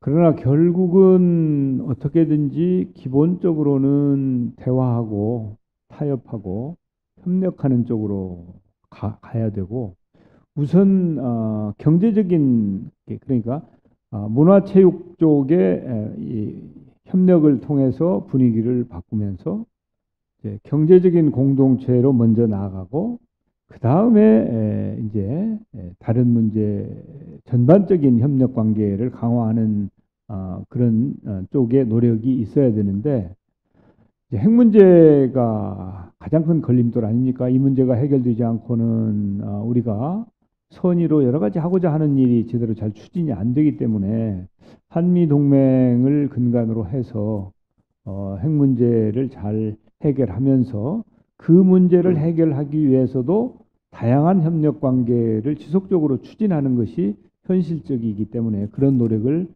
펼쳐야 된다고 봅니다. 예, 한 가지만 더 여쭙겠습니다. 지금 북한 핵 문제와 연관된 그런 부분들이기 때문에 금강산 관광 재개 문제는 사실 이 강원도에서 엄청나게 첨예한 그런 문제이고, 또 금강산 관광을 재개해야 된다, 또 하지 말아야 된다는 찬반 의견이 갈리고 있는 그런 상태입니다. 이 금강산 관광 재개 문제에 대해 어떻게 생각을 하십니까? 예, 저는 뭐 개성공단이든 금강산 관광이든 재개돼야 된다고 보는데요. 그게 이제 우리 의지대로만 될 수 있는 것이 아니고 상대도 있고 또 국제사회나 유엔 제재 등 여러 가지가 있기 때문에 넘어야 될 산이 굉장히 많다. 그렇지만 남북이 협력하는 길로 가야 된다고 봅니다. 네, 마지막으로 하나만 더 질문하겠습니다. 분권 차원에서 강원도 평화특별자치도 그동안 많이 언급되어졌는데, 이것은 문재인 대통령의 선거 공약이기도 하고요. 그 평화특별자치도에 대한 생각을 밝혀주시면 고맙겠습니다. 예, 뭐 강원도가 최근에 아주 잘 떠오르고 있습니다. 그리고 국민들의 사랑도 많이 받고 있고요. 그래서 강원도에 뭐 자치권이 신장되는 것은 더 좋겠지만, 전체적으로는 우리 대한민국의 지방자치가 한 단계 레벨업 되는 게 좋을 것이라고 보고요. 그 과정에서 강원도가 조금 더 확보해야 될 그런 자치권이나 그런 부분이 있으면 그런 것도 존중하는 게 좋다고 생각합니다. 예, 고맙습니다. 이상입니다. 예, 그 남북 관계 관련해서 추가로 하나만 더 질문드리겠습니다. 최근 그 대북 전단 살포 금지법 관련해서 논란이 계속되고 있는데요. 뭐 원천적으로 그 표현의 자유를 침해하는 것이다라는 지적에서부터 시작해서 뭐 북한의 눈치를 보는 저자세다, 그리고 북한의 인권 문제를 너무 등한시하는 문제도 있다라는 그런 지적들이 계속적으로 나오고 있습니다. 더불어서 이 법 자체가 너무 포괄적이고 광범위하다는 그 지적도 나오고 있는데, 차제의 이런 부분 관련해서 수정을 하거나 좀 완화를 할 그런 의향은 없으신지 간단하게 말씀 좀 부탁드리겠습니다. 예, 대북 전단 살포는 득보다 실이 큰 행위다라고 보여집니다. 아마 국제사회가 그 부분을 간과하고 있는 측면도 있는 것 같아서 우리 정부는 국제사회에 진위가 무엇인지, 위험 요인이 무엇이고 그 위험을 제거하기 위해서 이런 법이 나온 것이다라고 하는 입법 취지를 잘 설명을 해왔고, 또 상당 부분 이해도 구해진 것으로 이렇게 보여집니다. 이 법을 만들기 전에도 그랬고 지금 논란이 된 이후에도 잘 살펴보더라도 대북 전단의 지속적인 살포는 남북 간에 실이 많지 득이 되는 게 없기 때문에, 저는 국제사회에 잘 설명을 해서 이 법이 제대로 시행되는 게 옳다고 봅니다. 예, 정말로 죄송합니다. 충분한 질문 기회를 못 드려서 정말로 죄송합니다. 여기까지 일단 질문하시고요. 마지막으로 이하경 부문께 좀 마무리 질의응답 시간을 마이크를 넘기도록 하겠습니다. 예, 아주 흥미로운 토론이었고요. 회피하지 않고 이렇게 모든 그 질문에 대해서 잘 답변해 주셔서 인상적이었습니다. 이 총리님은 제가 볼 때는 문재인 대통령하고 좀 한 가지 차이점이, 문 대통령은 이 막스웨버식으로 얘기하면은 신념 윤리가 강한 분인데, 총리님은 제가 전체적으로 인상이 그건 기본으로 갖고 있지만은 동시에 그 책임 윤리, 그 문제를 반드시 해결하겠다는 그런 의지가 강하고 그런 관점을 갖고 계신 것 같습니다. 제가 혹시 제목이 나올 수도 있는 질문을 몇 가지 드리도록 하겠습니다. 첫 번째는 이 반도체 산업에 대한 지원입니다. 제가 이제 요즘에 과거 한미 관계 문건들을 쭉 리뷰를 하고 있는데, 50년대에 미국이 한국을 버리고 철수했을 때, 주한미군이 철수했을 때 반복적으로 나오는 용어가 있습니다. 한국은 전략적 가치가 없다라는 게 반복적으로 나옵니다. 굉장히 슬픈 일이죠. 근데 지금은 이번에 이제 한미 정상회담에도 그렇게 나왔지만은 전략적 가치가 상당히 높아졌죠. 근데 그 핵심은 결국은 우리 기업의 힘이고, 그 중에서도 반도체 배터리 이런 건데, 제가 실무자들 얘기를 들어보고 그 전공 교수분들 말씀 들어보면은 수도권 인구 억제 정책 이런 것 때문에 하나는 거기에 어떤 산업 추가적인 시설이 어렵다 이런 거 하나 하고, 대학의 반도체학과 정원이 늘지가 않는 겁니다.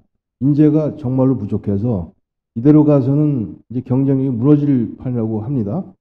그래서 총리님께서는 그 두 가지, 수도권 인구 억제, 또 하나는 대학 정원을 갖다 지금 묶어놓고 있는 거, 이런 걸 어떻게 하실 건지, 대통령이 되시면.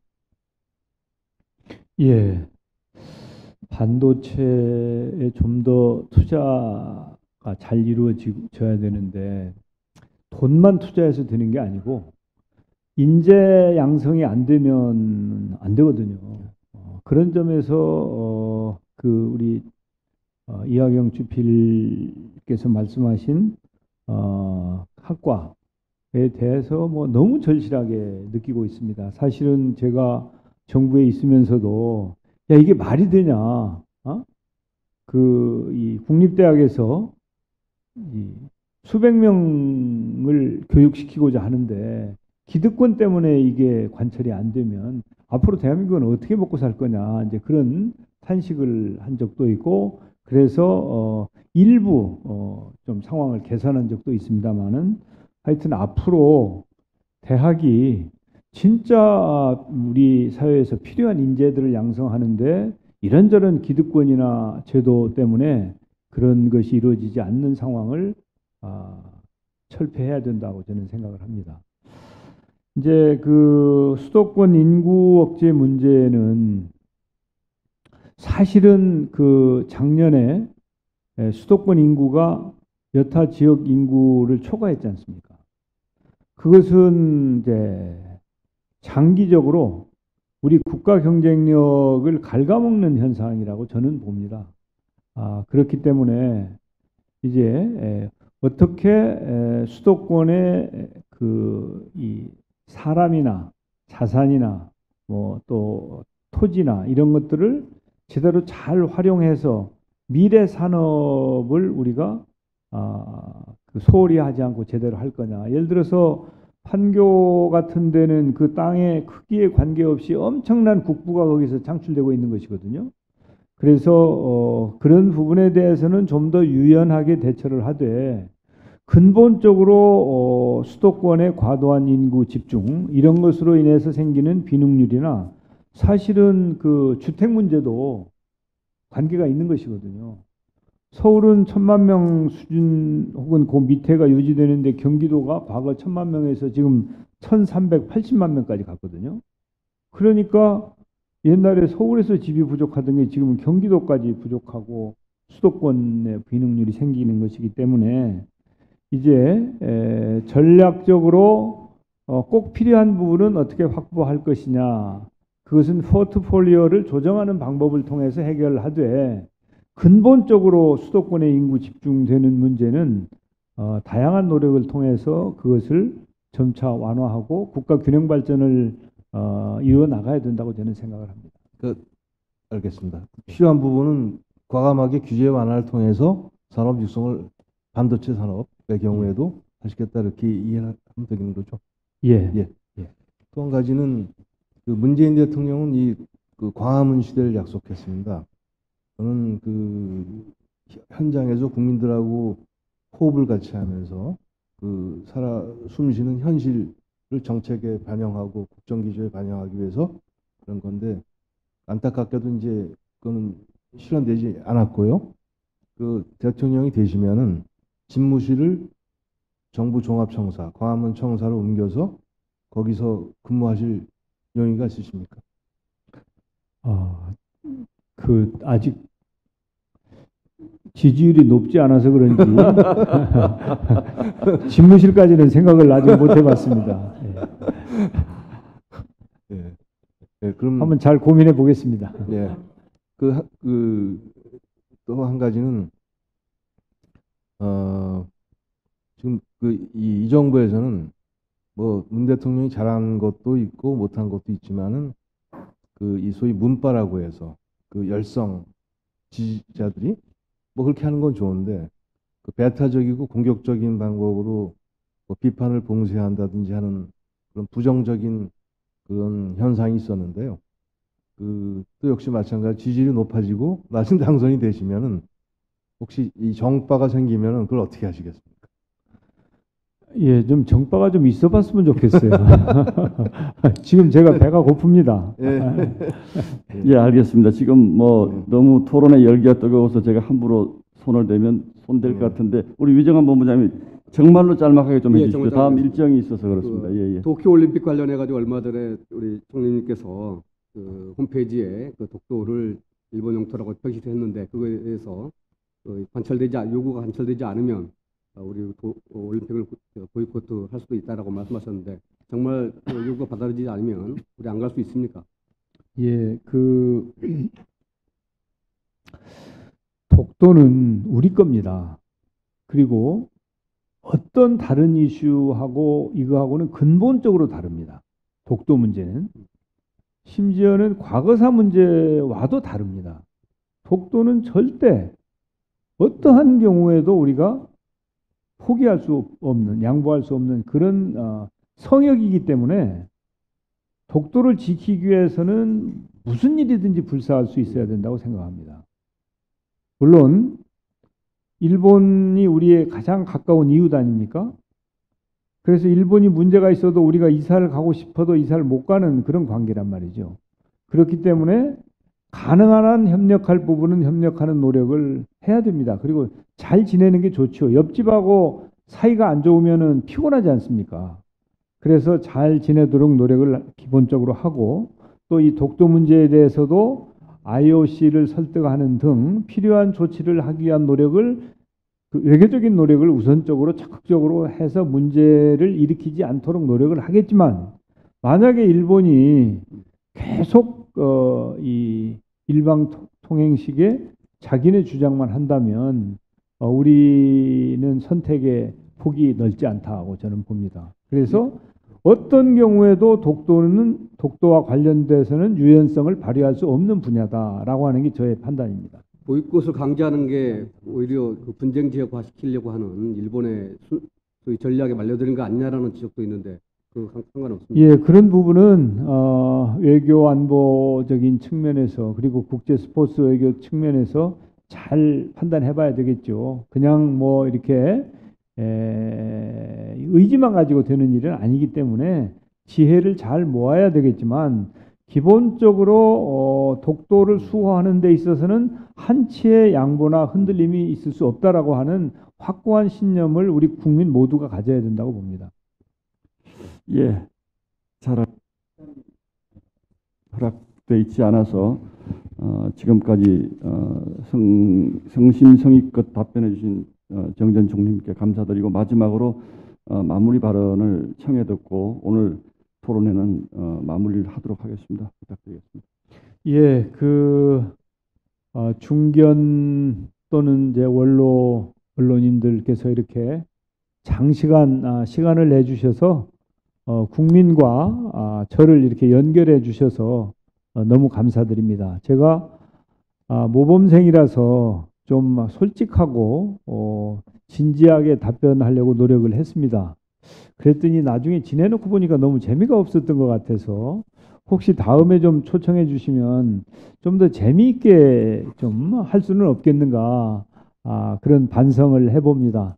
아무튼 오늘 함께 해주신 언론인 여러분 또 국민 여러분께 진심으로 감사드리고 저는 좋은 성과를 내기 위해서 초심으로 돌아가서 정말 열심히 최선을 다해서 국민과 소통하도록 노력하겠습니다. 감사합니다. 네, 감사합니다. 이상으로 한국신문방송 편집일패 초청 정세균 전 총리를 모신 대선 후보 초청 토론회를 모두 마치겠습니다. 지금부터는 정세균 전 총리님에 대한 기념패 전달이 있겠습니다. 총리님하고 서양원 회장께서는 앞으로 나와주시기 바랍니다.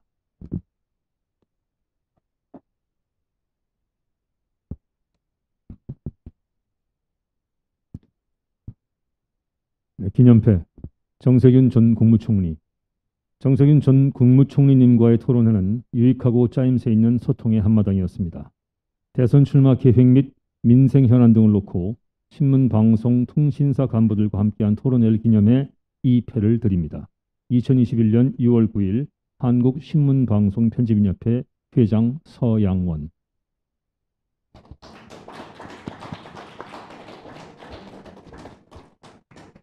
네. 자, 패널께서는 앞으로 나와서 기념 촬영해 주시기 바랍니다. 마스크를 쓰신 채로 앞으로 나와 주시기 바랍니다. 네. 그리고 수행해 오신 우리 의원님들도 앞으로 나와주시면 감사하겠습니다.